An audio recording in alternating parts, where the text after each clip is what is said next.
एक बार फिर स्वागत है आपका 5 फिंगर क्लासेस की 13 सीरीज़ में। आज आपके सामने इम्पोर्टेंट क्वेश्चंस आंसर सीरीज़ की 13 सीरीज़ आ रही है। अर्थात इसका मतलब यह है कि आपके पास तक 300 प्रश्न बाल विकास और शिक्षा मनोविज्ञान के पहुंच चुके हैं और मेरा निरंतर प्रयास यह है कि आप स्वयं भी इसका लगातार अभ्यास करते रहें। साथ ही जो जल्द ही बीएड और डीएलएड की परीक्षाएं होने वाली हैं, उन परीक्षाओं में आप सफलता प्राप्त करें। और केवल आप ही नहीं बल्कि जो आपके सहपाठी हैं, आपके मित्र हैं, चाहे वो दूर हों या आपसे पास हों, उन तक इस 5 फिंगर क्लासेस को पहुंचाने का प्रयास करें। इस चैनल को आप लगातार शेयर करते रहें, जिससे आप अपने मित्रों की सफलता में सहयोगी बने। और इन्हीं शब्दों के साथ में पहला प्रश्न आपके सामने है कि चिंतन का सबसे अच्छा वर्णन प्रतिमाओं, प्रतीकों, संप्रत्ययों, नियमों तथा अन्य मध्यस्थ इकाइयों के मानसिक परहस्तलन के रूप में किया जा सकता है। चिंतन की यह परिभाषा किसने दी? तो इस परिभाषा में जो शब्द आए हैं उनका थोड़ा सा इंग्लिश जान लेते हैं। जैसे चिंतन को इंग्लिश में थिंकिंग कहा जाता है, प्रतिमाओं को इमेजेस, प्रतीकों को सिंबल, संप्रत्ययों को कॉन्सेप्ट, नियमों को रूल और अन्य जो मिडवल यूनिट्स होती हैं उन सब के मेंटल मैनिपुलेशन को या मानसिक जोड़ तोड़ को इस परिभाषा में शामिल किया गया है। अर्थात चिंतन का सबसे अच्छा वर्णन प्रतिमाओं, प्रतीकों, संप्रत्ययों, नियमों तथा अन्य मध्यस्थ इकाइयों के मानसिक परहस्तलन के रूप में किया जा सकता है। तो यह परिभाषा किसने दी है? तो आपके सामने यहाँ पर लिखा है कि कगन और हेवमैन ने 1976 में इस परिभाषा को प्रस्तुत किया। अगला प्रश्न आपके सामने है,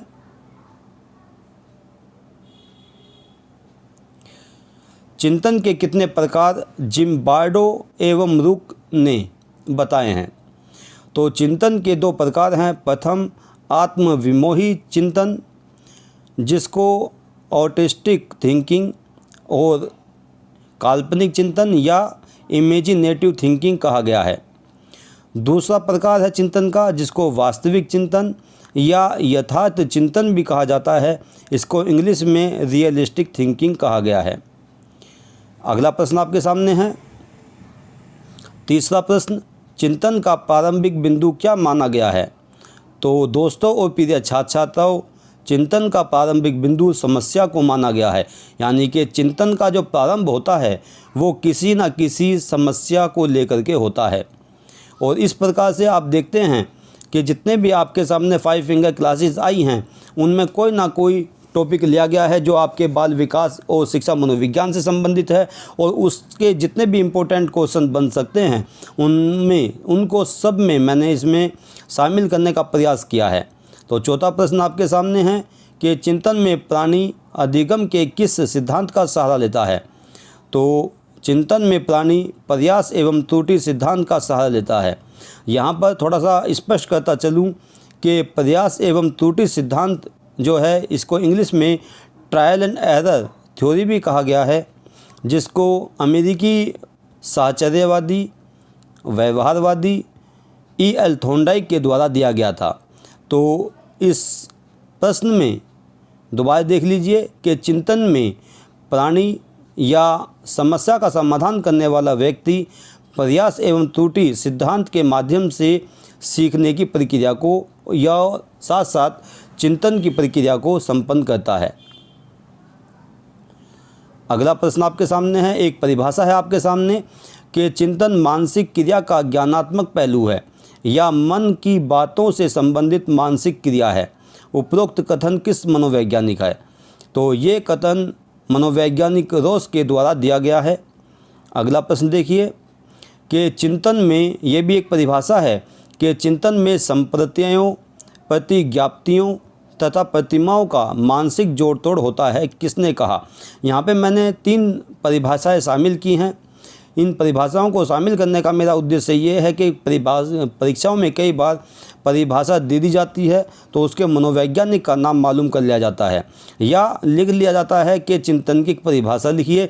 तो आपको तीनों परिभाषाओं में से जो भी परिभाषा आपको आसान लगे, सरल लगे, या आप जिसको आसानी से ग्रहण कर सकते हों, उस परिभाषा को आप लिख सकते हैं।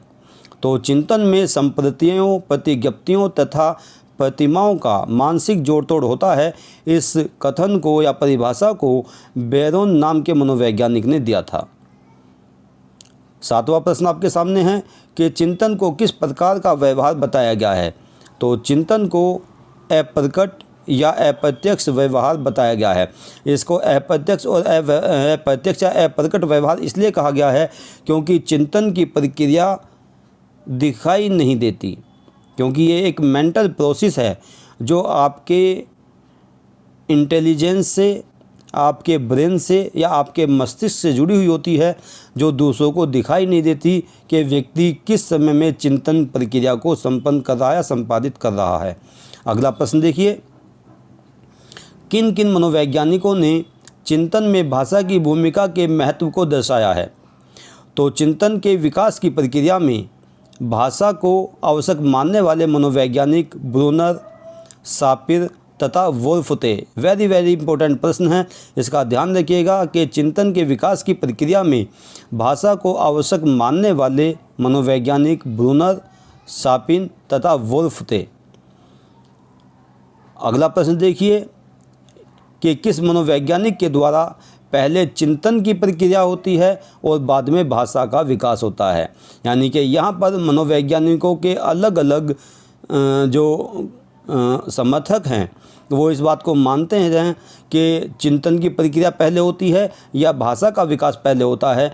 तो यहाँ पर जो मनोवैज्ञानिक हैं, मुख्यतः जीन पियाजे और क्लार्क, ये मानते हैं कि पहले चिंतन की प्रक्रिया संपन्न होती है और उस बाद में बालक के अंदर भाषा का विकास होता है। 10वां प्रश्न आपके सामने है कि चिंतन में कौन कौन सी मानसिक प्रक्रियाएं सम्मिलित होती हैं। तो चिंतन में कल्पना, प्रतिमा, भाषा, संप्रत्यय और तत्परता, ये मानसिक प्रक्रियाएं सम्मिलित होती हैं। अगला प्रश्न है कि चिंतन के कौन कौन से सिद्धांत मनोवैज्ञानिकों के द्वारा बताए गए हैं। तो चिंतन के 2 सिद्धांत मनोवैज्ञानिकों ने बताए हैं। पहला है केंद्रीय सिद्धांत, सेंट्रल थ्योरी, और दूसरा है परिधीय सिद्धांत या गति सिद्धांत या स्पीड थ्योरी। अगला प्रश्न देखिए कि चिंतन का केंद्रीय सिद्धांत मनोविज्ञान के किस वाद या संप्रदाय पर आधारित है। तो दोस्तों और प्रिय छात्राओं, के चिंतन का केंद्रीय सिद्धांत मनोविज्ञान की संरचनावाद एवं गेस्टाल्टवाद पर आधारित है। यहाँ पर ध्यान दीजिएगा कि चिंतन का जो केंद्रीय सिद्धांत है वो 2 इज्म या स्कूल या संप्रदाय पर आधारित है, संरचनावाद पर और गेस्टाल्टवाद पर। आपके सामने लेक्चर सीरीज पहुंची है, आपने सुना होगा उनको। उसमें संरचनावाद को और गेस्टाल्टवाद को स्पष्ट रूप से बताया गया है।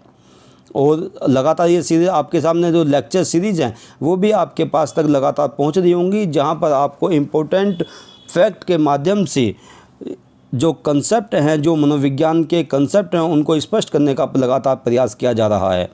तो संरचनावाद का थोड़ा सा अर्थ समझ लें कि संरचनावाद में चेतना को शामिल किया गया, और संरचना का मतलब है विल्हेम वुंड के अनुसार कि चेतना की संरचना किस प्रकार की होती है, और उसको या उसका अध्ययन करने के लिए एक विधि शामिल की गई विल्हेम वुंड के द्वारा। उस विधि को कहते हैं अंतर्दर्शन विधि या अंतर्निरीक्षण विधि। इसी प्रकार से गेस्टाल्टवाद, क्योंकि सीखने की प्रक्रिया में गेस्टाल्टवाद का बहुत बड़ा योगदान है, और चिंतन के आधार पर, सूझ के आधार पर या इंसाइट के आधार पर गेस्टाल्टवादियों ने अधिगम को आवश्यक माना है। इसीलिए यहाँ पर चिंतन का जो केंद्रीय सिद्धांत है वो इन दोनों इज्म पर बल देता है, यानी कि संरचनावाद और गेस्टाल्टवाद पर। अगला 13वां प्रश्न आपके सामने है कि चिंतन का केंद्रीय सिद्धांत किस तंत्र पर बल देता है। तो चिंतन का केंद्रीय सिद्धांत केंद्रीय तंत्रिका तंत्र या सेंट्रल नर्वस सिस्टम पर बल देता है। अगला प्रश्न है कि चिंतन का परिधीय सिद्धांत किसके विचारों पर आधारित है। तो चिंतन का परिधीय सिद्धांत विलियम जेम्स के आदत संबंधी विचारों पर आधारित है। और 15वां प्रश्न या अंतिम प्रश्न आपके सामने है कि चिंतन के परिधीय सिद्धांत की व्यावहारिक व्याख्या किसने प्रस्तुत की। तो चिंतन के परिधीय सिद्धांत की व्यावहारिक व्याख्या व्यवहारवादी मनोवैज्ञानिक जे.बी. वॉटसन ने प्रस्तुत की। जे.बी. वॉटसन के साथ में एक फैक्ट और जुड़ा हुआ है जो आपको बताता चलूं कि जे.बी. वॉटसन अमेरिका के मनोवैज्ञानिक थे।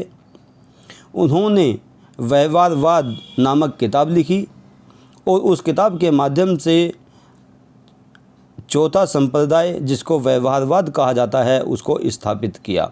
तो यहाँ पर चिंतन से संबंधित 15 क्वेश्चन आपके सामने आए, साथ साथ इम्पोर्टेंट फैक्ट जो मुझे आवश्यक लगे और मुझे ध्यान आया आपको लेक्चर देते हुए तो मैंने आपके सामने बताए हैं। और मुझे उम्मीद है कि आने वाले जो बहुत ही जल्द आपकी परीक्षा होने वाली है उसमें ये सभी प्रश्न या कुछ महत्वपूर्ण प्रश्न आपके क्वेश्चन पेपर में ज़रूर मिलेंगे, ऐसा मुझे विश्वास है। और उसी प्रकार के इम्पोर्टेंट प्रश्न मैंने इन सीरीज़ में शामिल किए हैं। 300 प्रश्नों की श्रृंखला बहुत बड़ी श्रृंखला होती है। और इस बात का भी ध्यान रखें आप कि जिस चीज़ को आप सुनते और देखते हैं वो चीज़, वो कंसेप्ट, वो गाना, वो कविता बहुत जल्दी बालक सीख लेता है। तो आप इस 5 फिंगर क्लासेस का बार बार अभ्यास करें, बार बार क्वेश्चनों को सुनें, जिससे आप जो हैं इनको सुनते हुए बहुत ज़्यादा आपको मानसिक प्रक्रियाओं का सहारा ले करके बहुत जल्दी आप इनको समझ लें और सीख लें। तो इन्हीं शब्दों के साथ में 5 फिंगर क्लासेस की ये सीरीज़ यहीं पूरी होती है। अगली सीरीज़ जल्द ही आपके सामने पहुंचेगी, 31st सीरीज़, और लगातार ये प्रक्रिया चलती रहेगी जिससे आप केवल यहीं तक ही नहीं बल्कि CTET और UPTET की परीक्षाओं में भी सफलता प्राप्त करें।